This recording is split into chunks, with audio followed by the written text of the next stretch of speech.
Okay, introduction to the teaching on karma and rebirth. As I told you, this is an introduction. Please don't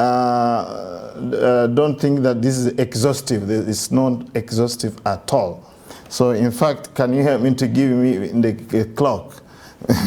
I'll keep you the whole day here talking about the I need to see the clock. Okay, good. Wow, we don't have even much time. Okay, so now this is the content. I'm going to introduction. There will be definition of karma, vipaka, and rebirth, myth and reality of karma, classification of karma, criteria between kusala and akusala, and benefits of understanding of karma, and conclusion. That's what I'm going to talk about, actually. Yeah. So now, this is what the definition of karma and vipaka. The Buddha says in Anguttara Nikaya, book 3, I declare, O bhikkhus, that volition, cetana, is karma. Having willed, one acts by body, speech, and thought. So not sleeping, this is a note. Sleeping, eating, bathing, going to toilet is not considered cetana. Right? So you should remember this, okay?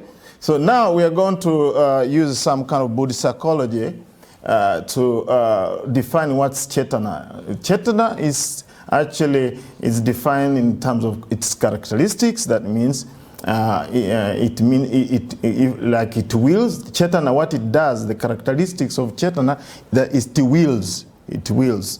Then its function, it accumulates karma when associated with kusala chitta, wholesome consciousness or unwholesome consciousness, right? So it's like that would be greed, hatred, and delusion. That would be akusala. And then generosity, loving kindness, and wisdom, the opposite, will be kusala. This is how the manifestation about volition. So coordination. It organizes and urges its associate mental concomitants in acting upon an object. Let's say this is like just a pupil, a student, a senior student. This is what's given in Buddhist psychology. This senior student does his work or her work, and then he says, siblings, oh, please do your homework also. Do you have kids like that encouraging each other? So let's say you're a parent studying at the university, and then you do your homework, but also you have to tell your children, please also do your homework. So that's what evolution does, because actually there are 52 mental factors according to Buddhist psychology, and volition is just one. So volition leads the way. All right. So I think this is by way of definition. So then let's see. Results of karma.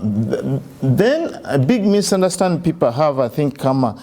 Always when they talk about karma, they don't talk about result of karma. So let us also define what's the result of karma. Vipaka, in the Pali word, which means the fruit or the result of karma. So just as every object is accompanied by shadow, in the same way every evolution activity is inevitably accompanied by its due effect. Karma is like a potential seed, and the fruit is vipaka.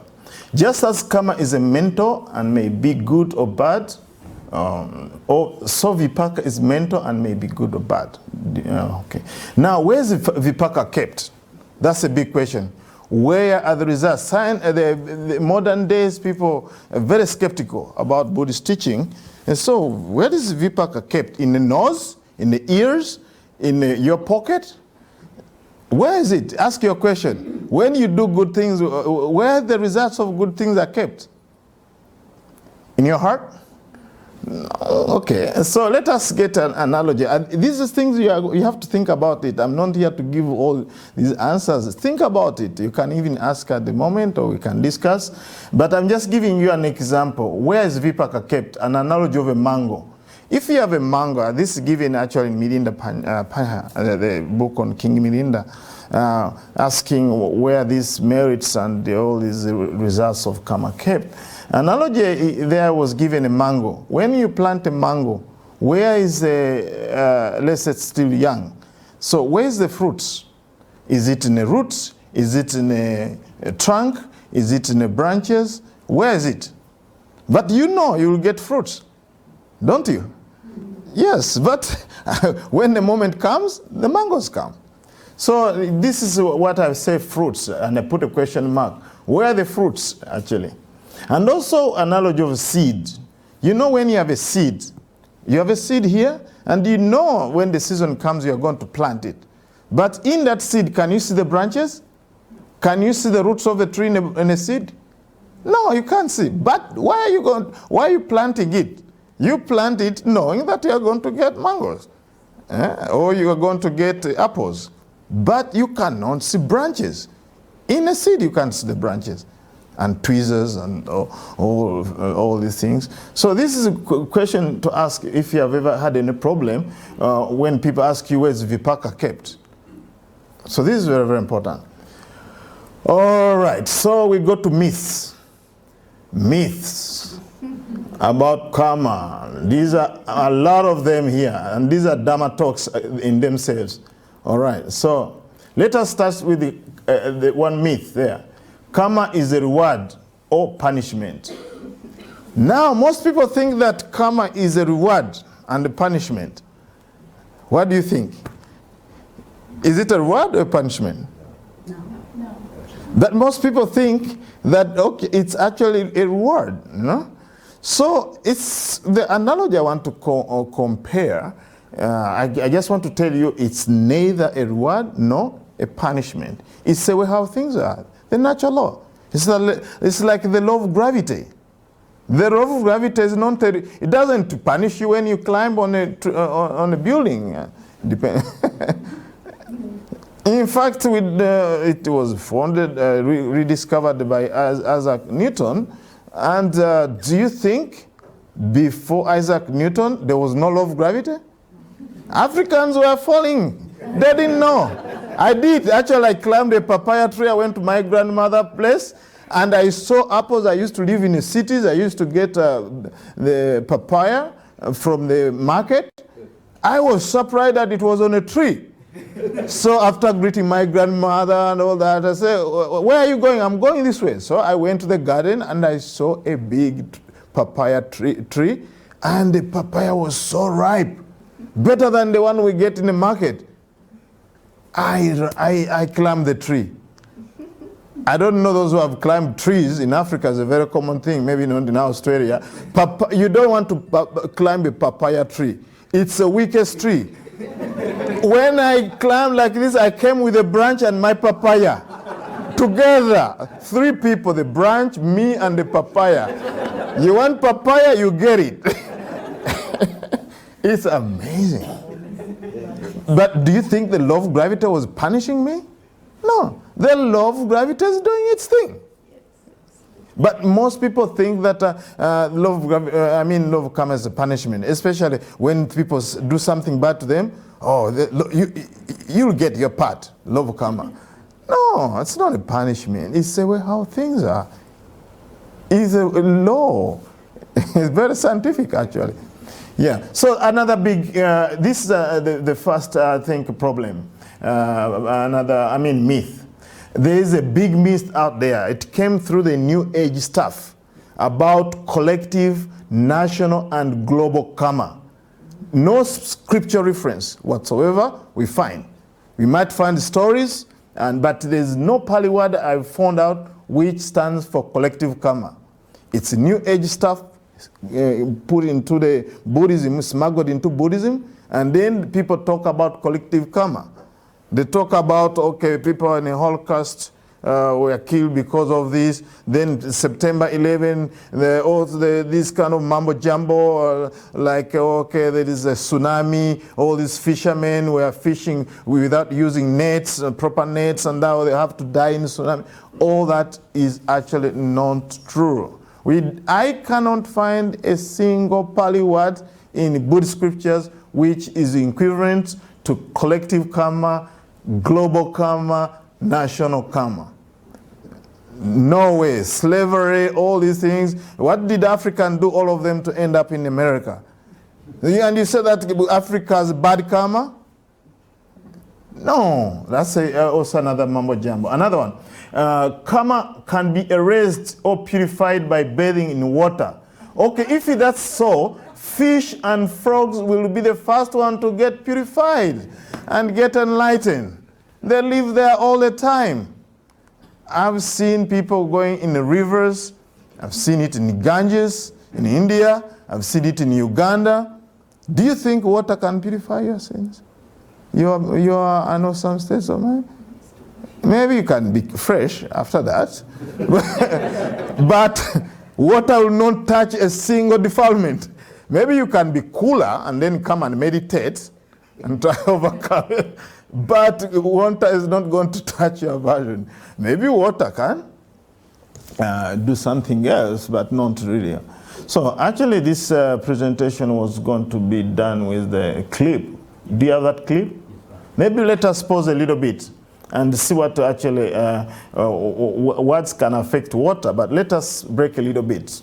I would like to show you that words are very effective, but if water may not overcome defilement, but our words can actually defile the water.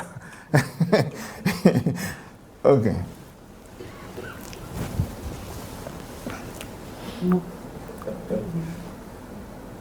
That's how actually our words. To us, it seems quite simple, but more and more people discover things about water that are quite remarkable. One of them is Dr. Masari, a water researcher, and he wondered if water, just like snowflakes do, would make ice crystals.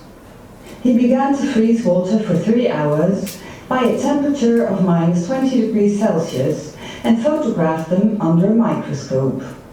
Beautiful structured ice crystals appeared, but the most revolutionary discovery was done as water was exposed to music. Water exposed to music showed beautiful crystals.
Okay, good. So be aware what you talk to each other. So if you want to change your husband, your children today, change the way you talk to them. Really. Your words can change, but this video, I wish it's the other way around, that water can actually help to freeze our greed, hatred, and delusion. But actually when we have greed and hatred and delusion and project it to the water and say it to water, it changes it. It actually affects water. But water, there's no research yet that it can actually dissolve our greed, our hatred, our delusion. So it's not the other way around at the moment, at least. And if there's any scientist can help me with that, but as far as I know, This is actually an amazing finding that we have effect on water. But if people, those who have been immersing themselves in water, think that they're going to be purified and change, maybe it can give us a scientific proof that actually that happens. But actually it doesn't happen at the moment, at least. Okay, let's continue with our slide. We have everything is caused by karma. Okay, this is the myth that everything is due to karma. I can explain. Everything is due to karma. Now, most people have a myth that everything is caused by karma. But actually, that's a big myth. Actually, this belief is pre-Buddhist. Yes. And this brings a lot of problem. Then there's people who justify it for caste system and then slavery and all that. All this kind of sort of thing actually. But actually it's predeterministic idea, right? Not everything is actually due to karma, because as we go to a slide, we find other laws. Not everything is caused by karma. There are other processes of natural laws. One called utu niyama. An example of utu niyama is actually tsunami, climate changes, rain, and all these things.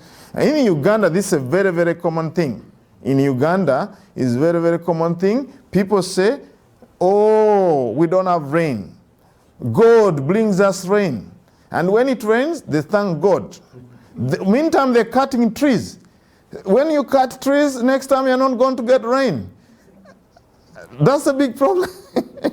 So this has nothing to do with the law of karma. It's actually called utu niyama, seasonal changes. Another law is called bija niyama. That's a biological law. When you plant bananas, you get bananas.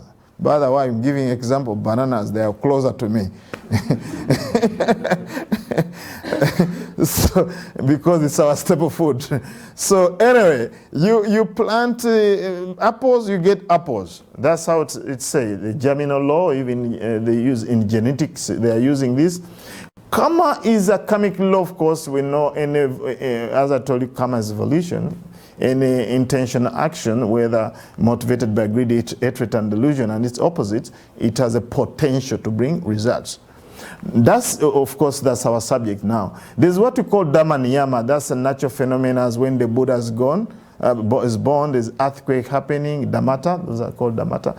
So these are things that has nothing to do with the karma. Another one is chitta niyama, psychological laws. That means when I see somebody and then I get happy, I mean, I feel like joy, there's a feeling, pleasant feeling arises. So this is really actually due to chitta niyama. That means the eye, the object, they come together. There's eye consciousness. After that, there's contact, then passa. Then after that, there's feelings, perception, there's thinking. This is a process that happens, right? So this has nothing to do with bad karma, right? So I wanted to make sure that you know those 5 laws. Actually, they're not in the canonical, but post-canonical, but they still have the message.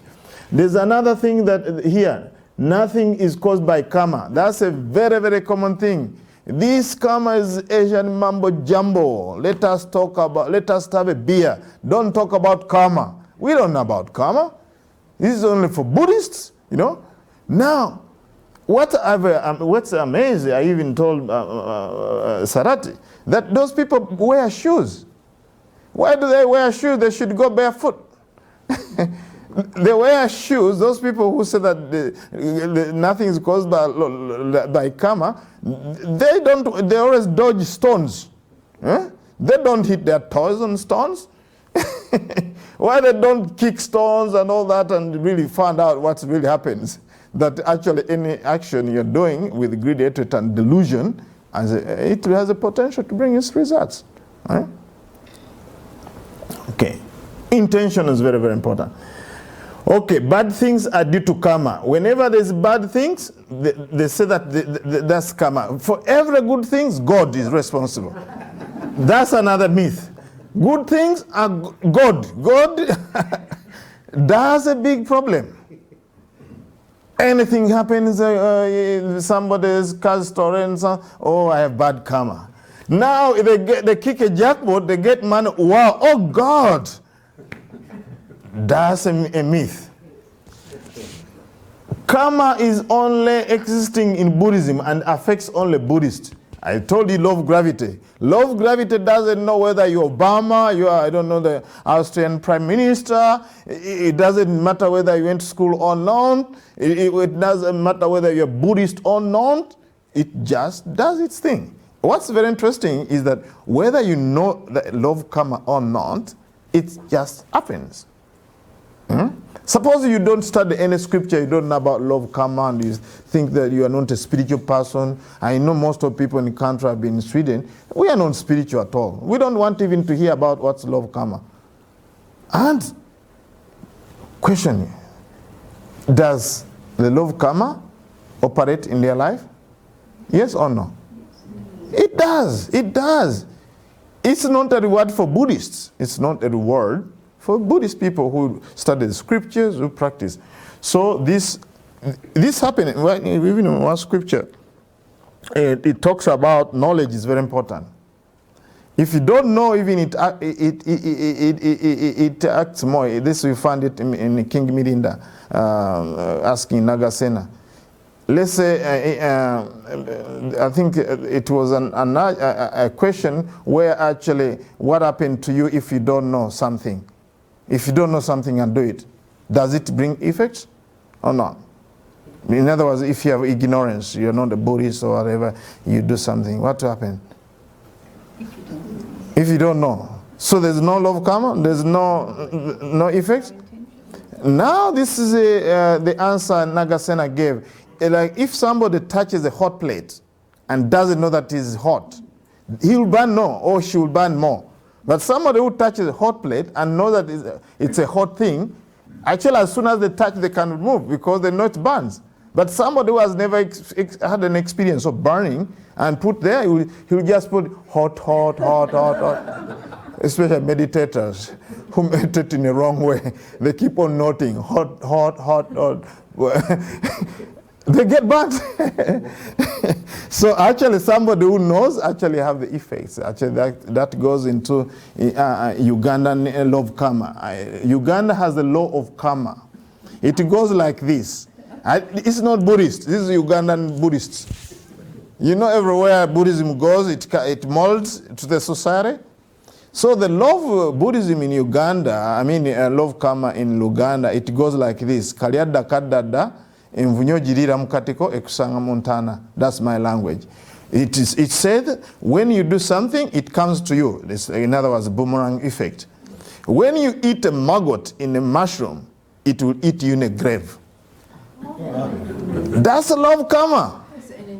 Yes, and even it offers a deep explanation in whether you know about law of karma or not, because nobody would like to eat a maggot in a mushroom.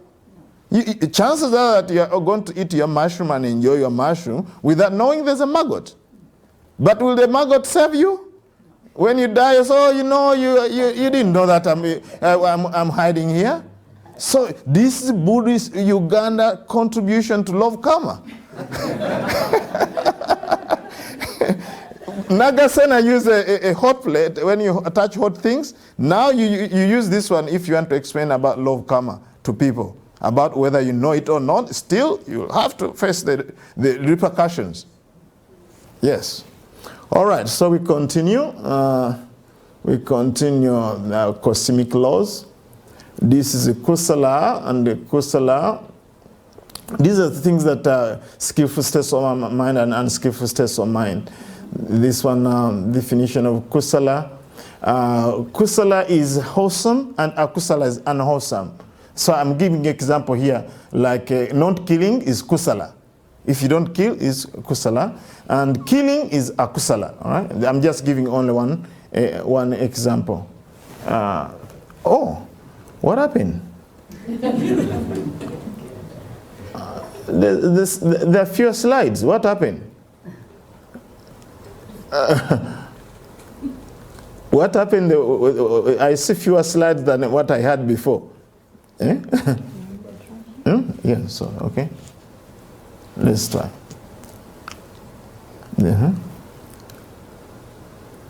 Kamma, myth. Others? Huh? No more? Is it this? No, there are 14 slides. Others were mixed. I think you just go put this one. Is it? Yeah. Yeah. Okay. Another one. Then 10. Mm-hmm. Four classifications.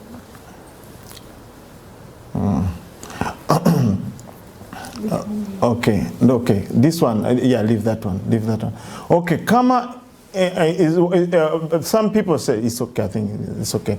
Okay, it is karma that differentiates beings into low and high states, higher states.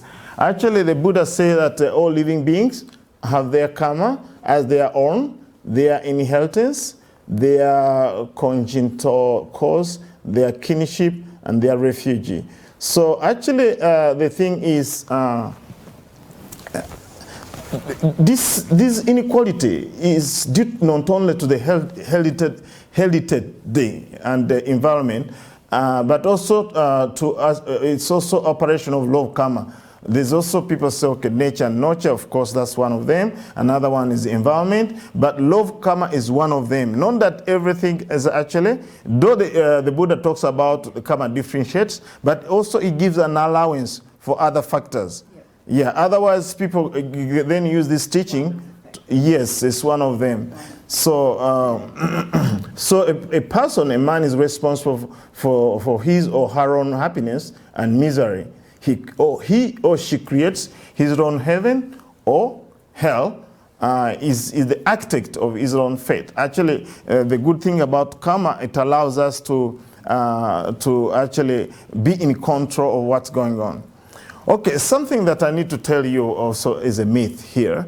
Let us focus here now, just leave the slide. There's another myth that eating meat is bad karma and it breaks the 5 precepts, especially the first precept.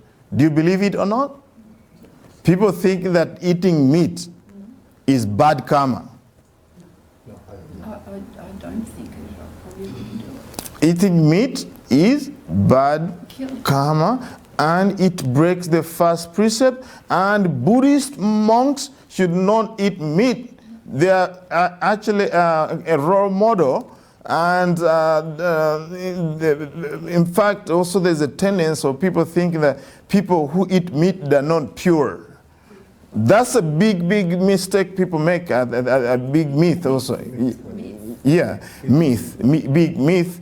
Actually, when we look at the scriptures very clearly, the Buddha was not an extremist, was a realistic, because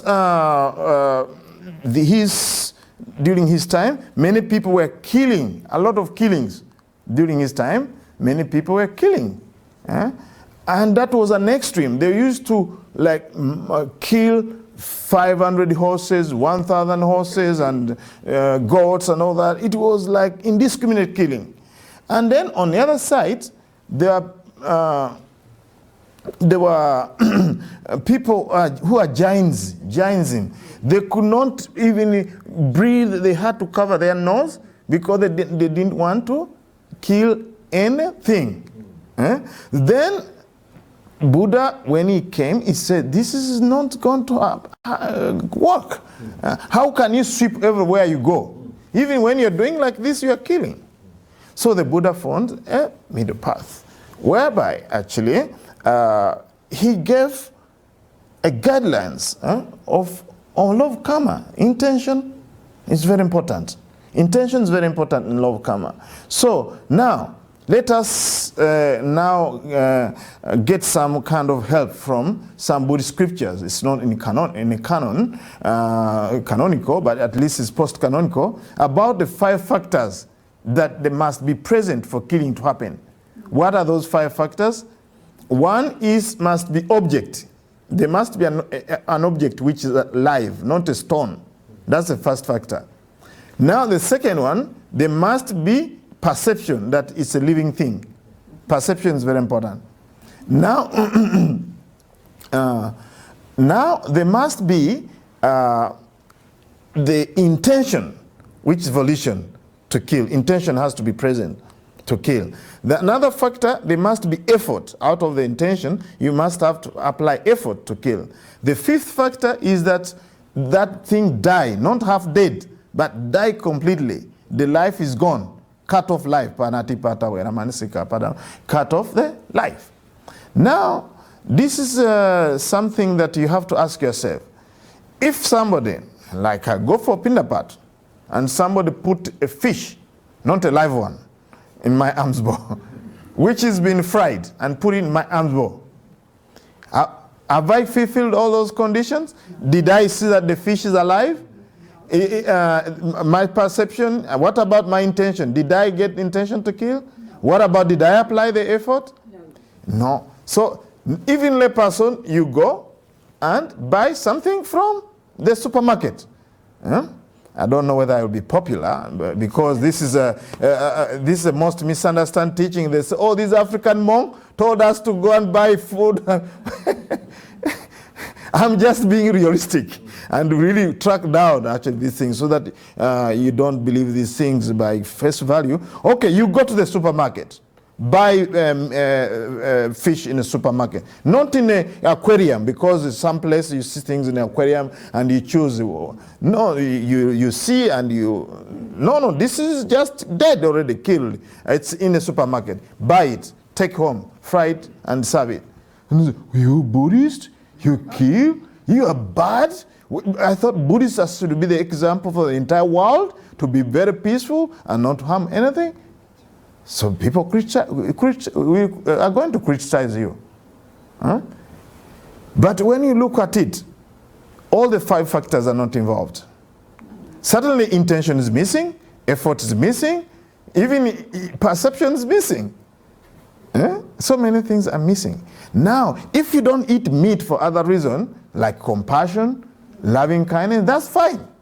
Me, I don't eat red meat because of allergies. Some people don't eat meat because of political reasons. But don't tell that the Buddha, that's what he told. This is a problem, because my name is Buddharakkhita. Every time somebody said the Buddha said, I feel, my boss don't do that. My boss didn't do that. I feel like choking. They are choosing my boss. Never said this, you know. Even in Anguttara Nikaya, I mean, there's one book in Majjhima Nikaya, there's one sutta, I think it's called, there's one sutta, Jivaka Sutta.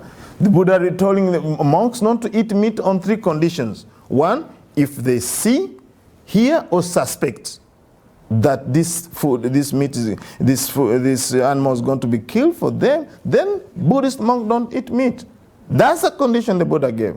Of course, there's also 10 kinds of meat the Buddha refused us to eat, like lion, elephants, and the snakes, and all that, 10 of them like that, including human being fresh.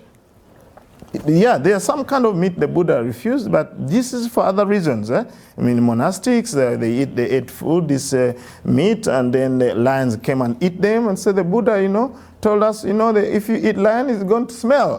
And then you feel that, okay, there's a fellow lion here was killed. And then he told us not to eat that meat. So this is a big misconception, actually. So that's what I can say as misconception in this love karma and all these things. One thing I like to also offer to you is the benefits of knowing the love karma. There are some benefits. The first benefit is that you become like self-restraint. You restrain yourself from doing things. So karma is a guideline. It's like we go out from the extremes of all these, that nothing is caused by karma and also everything is caused by karma. So when we have what we call the right understanding, because karma is part of right understanding in the Noble Eightfold Path, one of the first link factor is right understanding the Four Noble Truths, right understanding the law of karma. Once we understand it, there are these benefits. One is self-restraint. That means we are not going to kill blindly. We are going to restrain. We are not going to break the 5 precepts at least intentionally. We're not going to break them intentionally, because we know that whatever we do has a boomerang effect. So there's self-restraint. That's a benefit. Then, of course, self-restraint from acting these unskillful states of mind, acting out of unskillful states of mind. That means greed, hatred, fear, and confusion, and all that. So another benefit is patience. When we know for ourselves that, okay, whenever we actually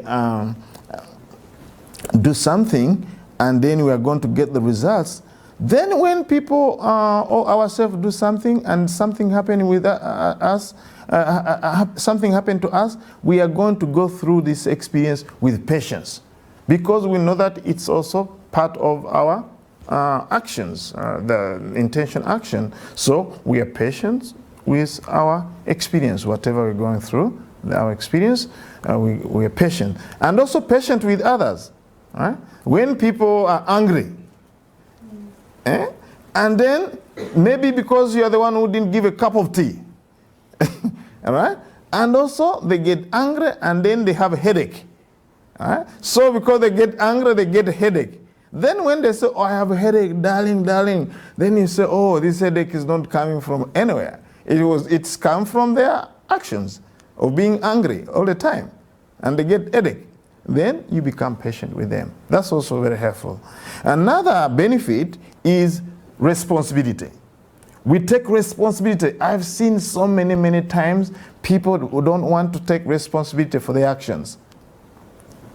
Everything they say, oh, it's because of this, because of this, because of this, you know. In Africa mostly, it's always because of God. If something happens, they drive recklessly, and they don't put a seatbelt and get into a problem, and then they say, oh, God doesn't like me. That's a big problem. If they're not responsible, so they live irresponsibly. They become irresponsible citizens. So that's not what we want. So we become responsible in whatever we're doing. Another benefit is actually more confidence.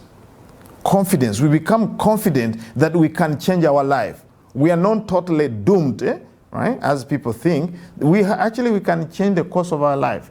If you are angry all the time, you can become a loving person. You see, through training, meditation, know that actually we can change our course of life. We can actually achieve whatever we want.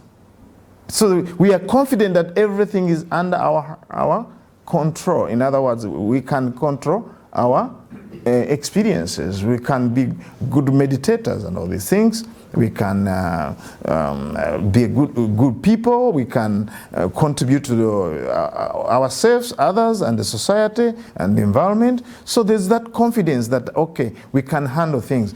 As the motto says, yes, we can. Now, another thing is that we actually gain power, spiritual power and faculty. Because when we practice to a full potential of understanding wisdom, the Kamma, we actually gaining the faculty of wisdom. And then we can actually gain all the way, overcome our limitations and remove all the fetters. And then we can even attain awakening. This is very, very important. Now, there is a lot to say here. And we started a little bit late, but let me tell you another thing about rebirth. Rebirth.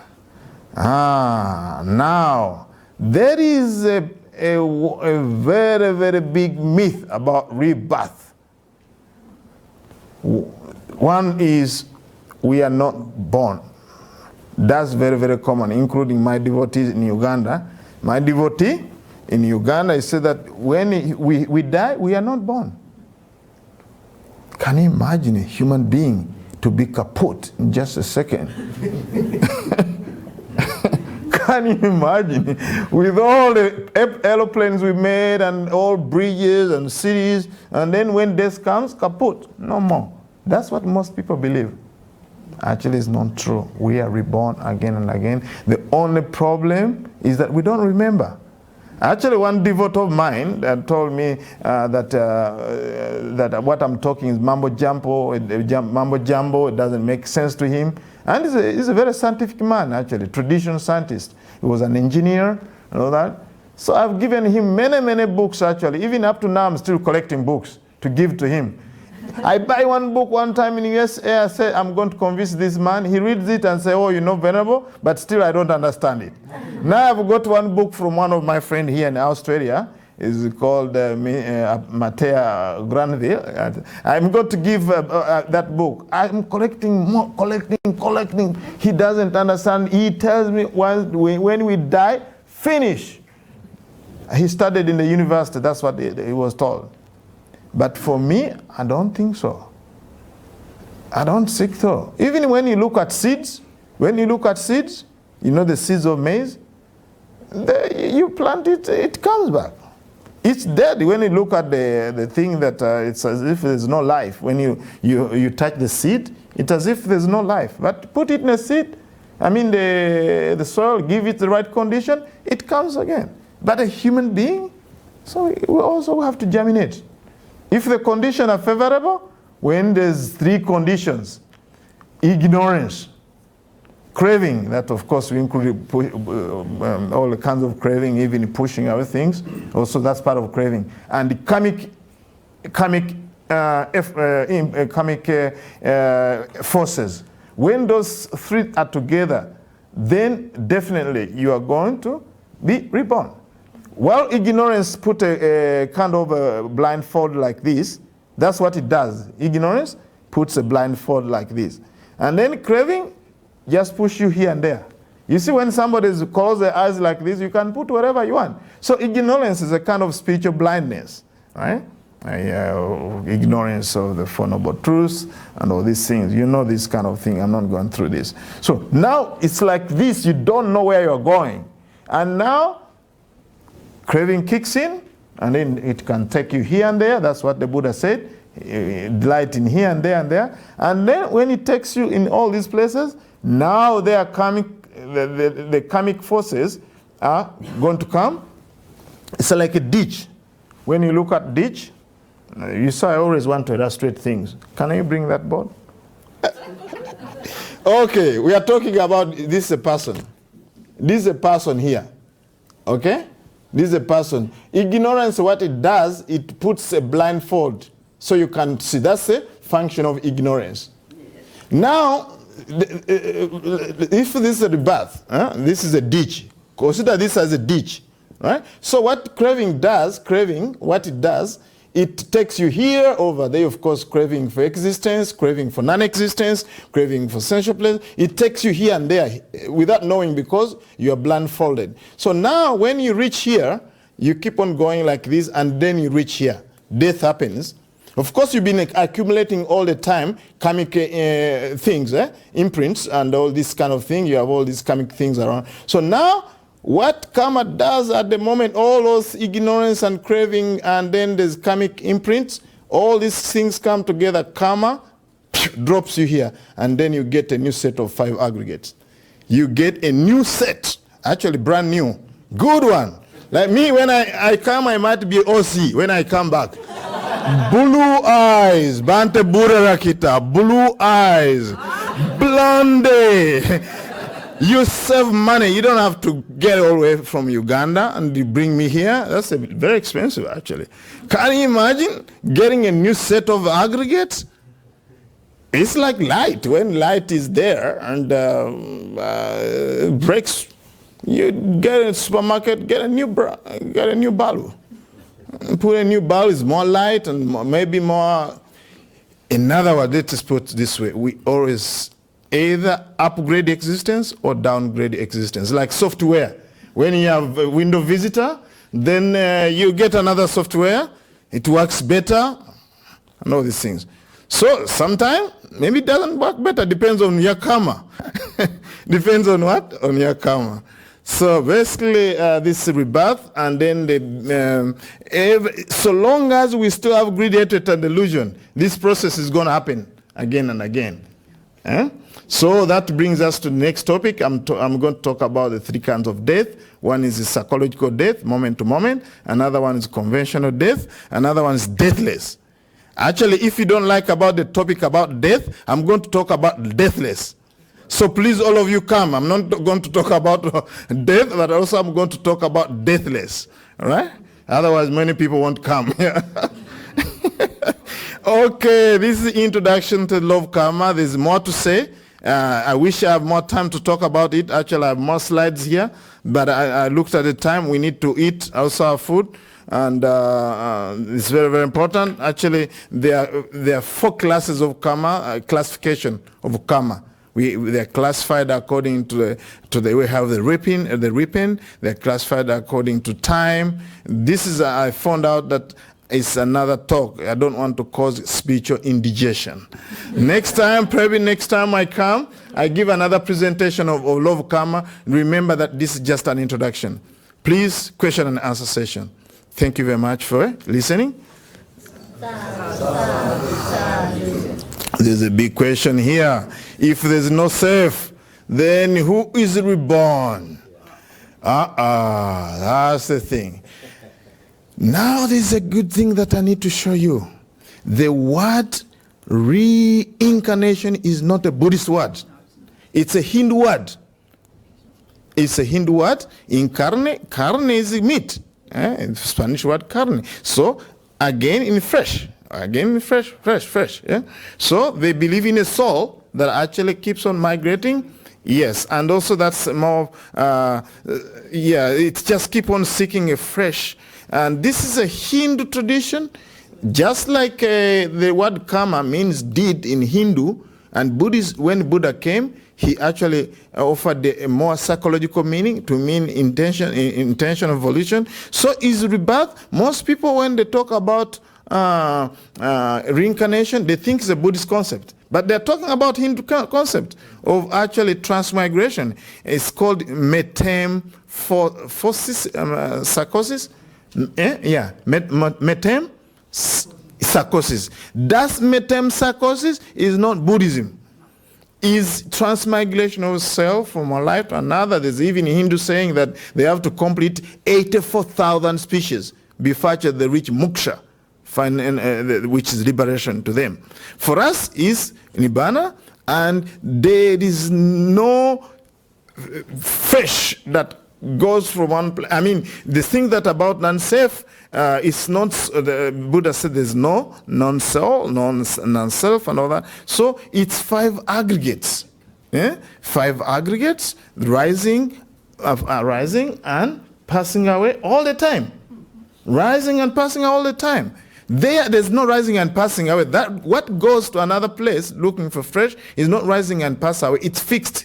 So even if you bomb somebody, that thing is indestructible and is gonna look for another fresh. So the word is called ponobhavika, means rebecoming.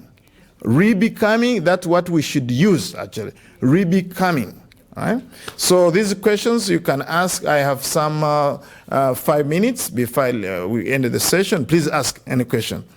It's the best word to use. You can still use reincarnation, rebirth, but know what you mean. Don't confuse actually, because sometimes we have to use some language that are used in the current, which is in vogue. Like for instance, we can say that okay, the sunrise and sunset. In reality, there's no sunrise and sunset, but we still use it. When I say sunrise and sunset, you don't take me to court. No, we still use it. Even we monks, we say that it's full moon. Oh, let's go for Patimoka, Uposada. We say it's full moon, half moon. You go to the temple during half moon, new moon, full moon. Do you think the moon is new or half? Tell me the truth. We still use this in a conventional language. So my friends, if you still use the word rebirth and reincarnation, don't feel bad because I've talked about this. No, it's a modern language they use, but you should know what you're talking about, because people tend to confuse the concepts of rebirth and rebecoming and reincarnation. Okay, Questions? It's a quick one. Okay. If that is the case, then does it mean that nothing gets transferred to the next life of existence? In some thought or some monastic, they use the word consciousness, transfer of consciousness from one dead body to a new existence. Or maybe consciousness become similar to analogy to the self or soul. That's a misunderstanding. Actually, this Dhamma talk itself, we can only explain it by a few analogies, because that's the entire practice to understand what goes on. The entire practice is meditation and all that is to understand what goes on. Because if you understand what's going on from this moment to another moment in this life, not after death, but this time, so you understand what happened that time. So we have to use analogies. In this question, we have to use analogies. The word is not the same and not different. Not the same and not different, if you are to understand this consciousness. Because if you don't understand that, you are going to say that always consciousness actually is the same, that actually migrates, as if already this has already misconception during Buddha's time. So now we have to use analogies to understand this. The first analogy: if you have a candle, this is what comes down to the scriptures. If you have a candle and then it stopped burning, and then you bring another candle, now this candle's burning, a new wick, a new wax, and also the flame is changing all the time. And then you bring another candle, because this fire is gone, and then you bring another candle. So the question, this is your answer. There's no clear-cut answers I'm going to give you, but you have to answer. Is this candle, the new one and the old one, is it the same from other? Is this the same? Answer. Is it different? That's good. Now, another example. When you have a stamp like this, and then you put in the ink like this, and stamp like this, Uganda Buddhist Center, Kampala. This is Uganda Buddhist Center, Kampala. So is this stamp different from the imprint? No. Is it different? You answer. No. Is it the same? No. Okay, another thing, the fax. The fax, okay, here, Buddhist BSV, Venerable Buddharakkhita, come and teach. We need you to come here. And you send the fax. Original, you stay with it. So now you send me a fax, I receive it, I get the old plane, I come here. Now the question you ask, the fax you send me, is it the same with the one you have? In Uganda, I received the same information. Is it the same with the one you have? No. Is it different? No. Okay, very good. Another one, waves. This is the last one, waves. You know the waves on the ocean? Oh, waves. Yeah, waves. There's one wave. Wave. Yeah, okay, waves, okay? Like this. And now the first wave does, whew, another one comes. So now, let us take two waves, okay? The first one and the second one. So is the first wave the same as They're different. not the same and not different, because the other one has to push the other one, and it's on the same water. Not different and not the same. That's your answer. The consciousness that moves from one life to another is not the same and is not different. But it's the word to a lot of people, this is where they get confused. That's the problem. The consciousness they sort of substantiate something. Yes. Something. That's a Hindu tradition. They believe that everything's... In fact, Buddha's teaching was a response to what was going on pre-Buddhist, before Buddhism. They always think that these things are fixed. Yeah, so it migrates from one life to another like this. But here, we get some things, but those things that we might get from other lives is not physical. It's like when you look at electricity from the dam, it comes and it comes, and then the bulb breaks.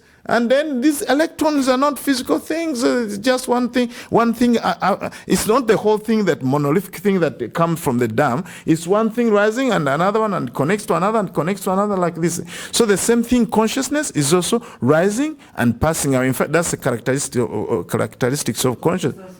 pass away. Yes, it rises and condition another one. It condition another one. That's the message I've been giving you in all those analogies about the new wick being burnt, and then it wax, and also the fire flame is always rising and passing away, and you get another one. It's not the same, and it's not different because there's a cause and condition. So really, actually, Buddha, what was introducing was dependent origination. Dependent origination. So to sidestep the physical thing that people were stuck in. Even you know, people thought karma was particles. People thought, pre-Buddhistic thoughts, they thought that when you do something, there are particles that keep on actually piling around your soul. Now, in order to purify your soul, to release it, you have to do what we call tapas, very ascetic practices, where you can stand for one leg, so that at least you release the soul. Every time you do this kind of practices, what it does, it burns off the physical particles. That's people thought like that. Physical particles. Yeah. That's the pre-Buddhist. Yeah, that's pre-Buddhist. Buddha relieved us from this kind of practices, whereby we have to stand on one leg for years in order to remove the particles. This is Jainism and Hinduism believed in this kind, especially Hinduism believed in different way of karma. The way Buddha taught karma is not Hinduism as not Jainism. But our karma goes from life to life. This is also, karma is not something physical. It's an energy that... The energy that... Yes. Let us call on energy, but so that's conditions, forces. It's dependent origination. Yeah, dependent origination. Character. Yes, absolutely. Yeah, that's what he was introducing actually. Yes, that's right. He was introducing independent origination. It's not linear, and many conditions have to come together. Yes.